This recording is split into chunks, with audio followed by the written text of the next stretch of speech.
В начале декабря детская хирургическая служба Якутии отметила полувековой юбилей. При поддержке Минздрава были организованы мастер-классы, семинары и конференции с участием именитых ученых-хирургов России. Обсуждаем вопросы наиболее актуальные к сегодняшнему дню.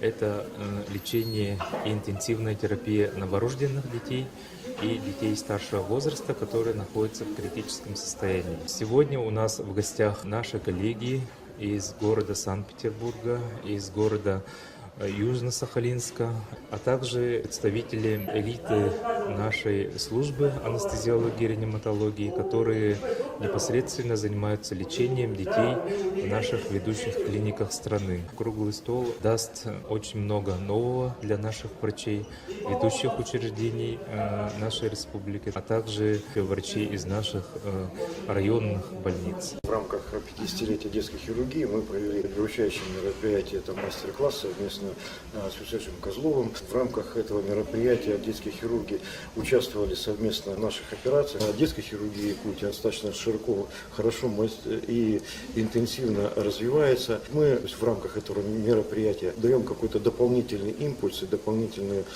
позитивные моменты для развития детской хирургии Якутии. Хотелось бы пожелать детским хирургам Якутии удачи в своей тяжелой, нелегкой работе и, самое главное, стремление к всему новому, того, что появляется вообще в детской хирургии. И быстрее осваивать то современное оборудование, которое появляется, которое может появиться в больнице. Их труд – это счастливые дети вашей республики.